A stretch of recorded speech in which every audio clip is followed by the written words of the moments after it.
તો આ સાથે મળી રહ્યા છે અન્ય એક મહત્વપૂર્ણ સમાચાર ગાંધીનગરના કે જ્યાં નવા મેયરના પદભારને લઈને અહેવાલ સામે આવી રહ્યા છે કે એ સમગ્ર મુદ્દો હવે હાઈકોર્ટમાં જશે। રીટા પટેલના ચાર્જ સંભાળવાને મુદ્દે હવે કોંગ્રેસ હાઈકોર્ટમાં પહોંચશે તો મ્યુનિસિપલ કમિશનરે બપોરે 3 વાગ્યા બાદ મેયરની જાહેરાત કરી છે। તો મેયરની જાહેરાત કર્યા પહેલા ચાર્જ સંભાળવાને મુદ્દે હવે આ સમગ્ર કિસ્સો હાઈકોર્ટમાં જશે અને રીટા પટેલના ચાર્જ સંભાળવાને મુદ્દે કોંગ્રેસના સભ્યો હાઈકોર્ટમાં જશે, જેથી સમગ્ર મામલો હવે હાઈકોર્ટ સુધી પહોંચી ગયો છે।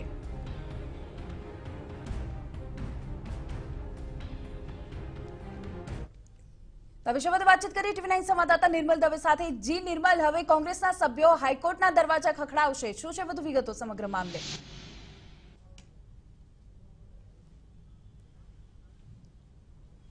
કોમલ, જે રીતે વહેલી સવારથી જ આ ઘમાસાણ ચાલી રહ્યું છે, મેયર રીટા પટેલ ગાંધીનગરના વોર્ડ નંબર 3ના કોર્પોરેટર છે, ભાજપના કોર્પોરેટર છે કે જેમણે મેયર તરીકે આજે પદભાર સંભાળ્યો છે, પરંતુ કોંગ્રેસના સભ્યોનું કહેવું છે કે મેયર રીટા પટેલ જ્યારે પદભાર સંભાળે છે તે સમય પહેલાની જે કાયદાકીય પ્રક્રિયા પૂરી કરવી જોઈએ તે પ્રક્રિયા પૂરી કરવામાં આવી નથી। એટલે કે સામાન્ય સભા એક મળવી જોઈએ, સામાન્ય સભામાં કેટલા વોટ કયા ઉમેદવારને મળ્યા છે તે વોટિંગના જે આંકડા છે તે જાહેર થવા જોઈએ, પરંતુ આ પ્રક્રિયામાંથી કોઈ પણ રીતે પસાર થવામાં નથી આવ્યું અને આ પ્રક્રિયા પસાર કર્યા વગર જ મેયર તરીકે રીટા પટેલે સીધો ચાર્જ સંભાળી લીધો છે।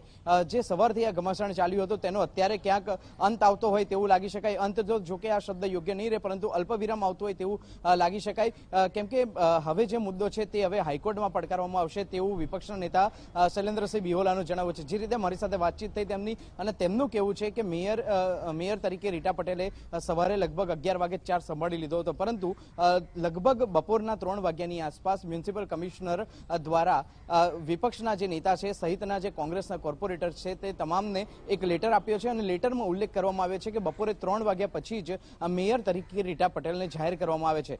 જોકે રીટા પટેલે ચાર્જ તો વહેલી સવારે એટલે કે સવારે 11 વાગ્યાની આસપાસ જ લઈ લીધો હતો, એટલે જાહેર થતા પહેલા જ તેમણે ચાર્જ સંભાળી લીધો છે। આ મામલાને હાઈકોર્ટમાં પડકારવામાં આવશે। કાયદાકીય પ્રક્રિયા માટે નિષ્ણાતોનું અભિપ્રાય લેવાની પણ કોંગ્રેસે શરૂઆત કરી દીધી છે અને શક્યતા આવતીકાલે કોંગ્રેસના નેતાઓ છે, વિપક્ષના જે નેતા છે તે તમામ લોકો હાઈકોર્ટમાં આ મુદ્દાને પડકારી શકે છે।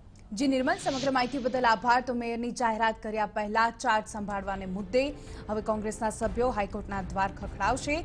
ગાંધીનગરમાં કે જ્યાં નવા મેયરનો પદભાર સંભાળવાનો સમગ્ર મુદ્દો હવે હાઈકોર્ટ પહોંચશે।